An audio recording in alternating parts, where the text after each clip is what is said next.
बिस्मिल्लाहिर्रहमानिर्रहीम अस्सलामु अलैकुम डियर स्टूडेंट्स। आज भी हम फाइल ओपनिंग मोड के टॉपिक को कंटिन्यू करेंगे और आज iOS ATE यानी एट द एंड को डिस्कस करेंगे। तो स्टार्ट करते हैं। यहाँ लिखा है iOS ATE open a file for output and move the read write control to the end of the file. अब इस कॉन्सेप्ट को डिटेल में समझने के लिए हम एक सिंपल प्रोग्राम बनाते हैं। क्योंकि फाइलिंग के प्रोग्राम हम ऑनलाइन कंपाइलर पर रन नहीं कर सकते, इसलिए मैं आज ऑफलाइन कंपाइलर का इस्तेमाल करूंगा। मेरे पास डेव सी प्लस प्लस मौजूद नहीं है, इसलिए मैं विजुअल स्टूडियो कोड का इस्तेमाल कर रहा हूं। लेकिन आप इस सेम कोड को डेव सी प्लस प्लस में भी रन कर सकते हैं। तो स्टार्ट करते हैं। सबसे पहले हम इंक्लूड करेंगे एफ स्ट्रीम को, क्योंकि हमने फाइलिंग करनी है। उसके बाद हम अपनी आसानी के लिए नेम स्पेस एसटीडी को भी यूज़ करते हैं, और फिर मेन फंक्शन का सिग्नेचर, और आखिर में रिटर्न ज़ीरो। तो ये तो बेसिक स्ट्रक्चर हो गया है। अब मैं फर्स्ट स्टेप में एक आउटपुट फाइल स्ट्रीम की मदद से एक फाइल को क्रिएट करूंगा, जिसका मैं नाम रखता हूं demo.txt। और फिर इस फाइल को ओपन करने के बाद मैं इस फाइल में एक नाम अली राइट करता हूं और फाइल को क्लोज कर देता हूं। बहुत सिंपल प्रोग्राम। फाइल जिसका नाम demo.txt, इसको हमने ओपन किया। फाइल में एक नाम, और फिर फाइल में लाइन चेंज करने के लिए एस्केप सीक्वेंस \n, और फिर आखिर में फाइल को क्लोज कर दिया हमने। अब मैं इस प्रोग्राम को सेव करता हूँ, और अब मैं इस प्रोग्राम को रन करता हूँ। प्रोग्राम रन हो चुका है। ये फाइल demo.txt क्रिएट हो चुकी होगी उसी फोल्डर में जिस फोल्डर में ये सोर्स फाइल testape.cpp मौजूद है। तो मैं उस फोल्डर में जाता हूँ। यहाँ देखें डेमो फाइल मौजूद है। मैं इसको ओपन करता हूँ, तो यहाँ पे अली राइट हो गया है, और आप देख सकते हैं कर्सर भी नेक्स्ट लाइन पर है, बिकॉज ऑफ \n। अब मैं यहाँ पर अली की जगह एक दूसरा नाम राइट करता हूँ, जिया, और इस प्रोग्राम को दोबारा से रन करता हूँ। अब हम उस फाइल के कंटेंट्स चेक करते हैं। यहाँ पहले अली लिखा था, अब यहाँ पे अली की जगह जिया लिखा हुआ है। तो हुआ क्या है कि हमने जब इस फाइल को दोबारा जिया इसमें राइट किया है, तो जो फाइल के जो पिछले कंटेंट्स थे जहाँ अली लिखा था वो सारे एरियाज हो गए, डिलीट हो गए। फाइल दोबारा से क्रिएट हुई है और उसमें जिया लिखा गया है। तो ये ऑफ स्ट्रीम का सिंपल बिहेवियर जो हम पहले डिस्कस कर चुके हैं। अब हम यहाँ पे शामिल करेंगे इनपुट आउटपुट स्ट्रीम ATE को। तो आप लोग जानते हैं कि हम फाइल को ओपन करते वक्त एक second parameter file opening mode भी इस्तेमाल कर सकते हैं, जो कि एक ऑप्शनल पैरामीटर है। तो अब मैं यहाँ पर इस मोड ATE को इस्तेमाल करूंगा, और साथ में मैं इसको कंबाइन करूंगा जो इन वाला मोड है। आप जानते हैं कि all these flags can be combined using the bit wise operator और। तो मैं अब यहाँ पे इन दोनों मोड्स को यहाँ पे इस्तेमाल करूंगा। तो मैं सेकंड पैरामीटर इस्तेमाल करता हूँ फाइल ओपनिंग मोड का। एक मोड ATE वाला यानी एट द एंड वाला, और दूसरा मोड इनपुट वाला यानी इन मोड। अब इन दो मोड्स के साथ जब मैं इस फाइल को ओपन करूंगा, और अब मैं उसमें यहाँ पर एक नाम लिखता हूँ एडा। अब मैं इस प्रोग्राम को रन करता हूँ। तो अब देखें कि उस फाइल में जहाँ पहले जिया लिखा था, अब यहाँ पे जिया के बाद एक नेक्स्ट नाम एडा का इजाफा हो गया है।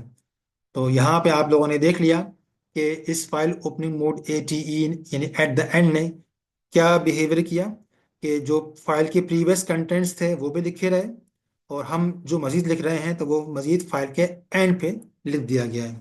फाइल के एंड पे क्यों लिखा गया है? क्योंकि ATE का काम ही ये है कि फाइल को ओपन करता है और जो फाइल का पॉइंटर है वो फाइल के एंड पर मूव कर देता है। तो अगर हम चाहें तो फाइल का पॉइंटर फाइल के एंड की जगह किसी और लोकेशन पर भी मूव कर सकते हैं। तो इसके लिए मैं इस्तेमाल करता हूँ एक फंक्शन जिसका नाम है सीक पॉइंटर। इस सीक पॉइंटर के फंक्शन को हमें दो आर्गुमेंट देने होंगे।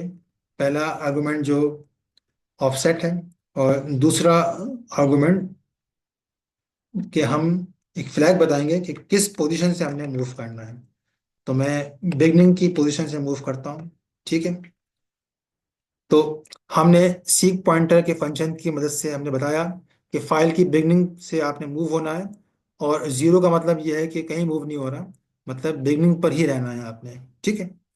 तो इस फंक्शन कॉल से होगा क्या कि जो फाइल पॉइंटर फाइल के एंड पे था वो अब फाइल की बिगनिंग पे आ जाएगा। यानी अगर आप इस वक्त फाइल को देखें तो पॉइंटर इस जगह मौजूद होगा। तो जब हम सीक पॉइंटर के फंक्शन को कॉल करेंगे तो ये पॉइंटर बिल्कुल फाइल की बिगनिंग पे शिफ्ट हो जाएगा। अब हम यहाँ पे कुछ राइट करेंगे। फॉर एग्जांपल अब मैं यहाँ पर मैक्स को राइट करता हूँ। तो होगा क्या कि पॉइंटर क्योंकि जिया से पहले आ जाएगा, तो अब हम जो चीज़ भी राइट करेंगे तो वो जिया के ऊपर ओवर राइट हो जाएगी। तो जिया रिप्लेस हो जाएगा इस मैक्स के साथ। तो अब मैं इस प्रोग्राम को रन करता हूँ। ये प्रोग्राम रन हो चुका है। तो अभी आप इस प्रोग्राम का इफेक्ट देखें कि वो जिया जो है वो ओवर राइट हो गया है मैक्स के साथ।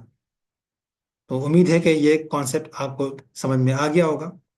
याद रहे कि अगर हम इस सीक पॉइंटर को इस्तेमाल ना करें, अगर मैं इसको यहाँ से इरेज कर देता हूँ, तो अभी आप ध्यान में रखें कि अभी जब फाइल को हमने ओपन किया है तो फाइल का पॉइंटर फाइल के एंड पर है। तो अगर ऐसे में मैं कोई और यहाँ पे नाम लिखता हूँ, फॉर एग्जांपल आना, मैं आना यहाँ टाइप करता हूँ।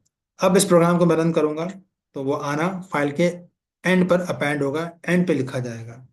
तो आप देखें वो आना आपको फाइल के एंड पे दिखाई दे रहा होगा। ठीक है। अच्छा, अब अगर मैं चाहूँ तो दोबारा से उस सीक पॉइंटर की मदद से हम फाइल के पॉइंटर को किसी और लोकेशन पर सेट कर सकते हैं। फॉर एग्जांपल मैं लिखता हूँ फाइल डॉट सीक पॉइंटर, और फाइल डॉट सीक पॉइंटर।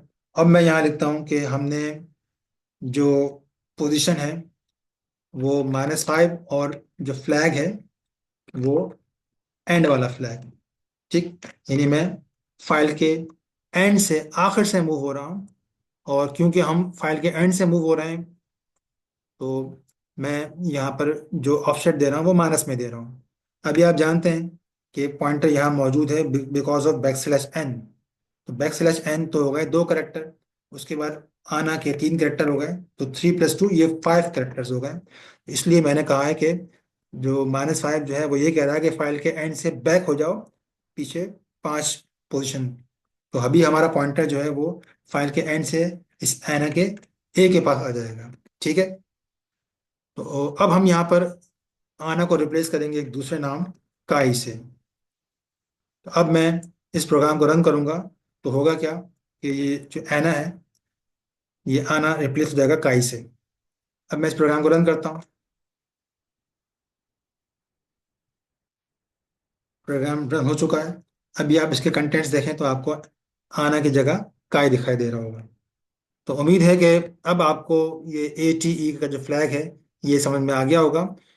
तो इसकी समरी ये है कि जब हम फाइल को ATE मोड में ओपन करते हैं तो फाइल का पॉइंटर फाइल के एंड पे मूव हो जाता है।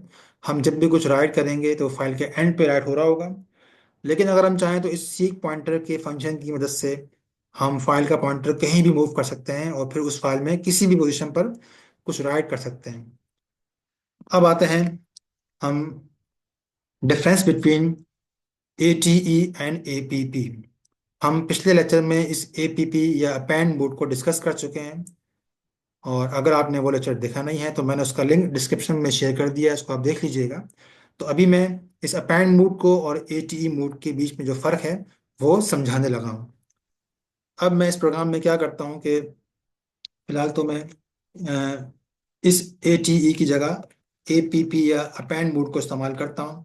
ठीक है। और अब मैं यहाँ पे एक नया नाम रियो लिखता हूँ। अभी देखें कि फाइल के अंदर इस वक्त ये पोजीशन है कि काई लिखा हुआ है। ठीक है। तो अब मैं फाइल के अंदर रियो लिख रहा हूँ, लेकिन फाइल को मैंने अपेंड मोड में ओपन किया है। मैं इस प्रोग्राम को रन करता हूँ।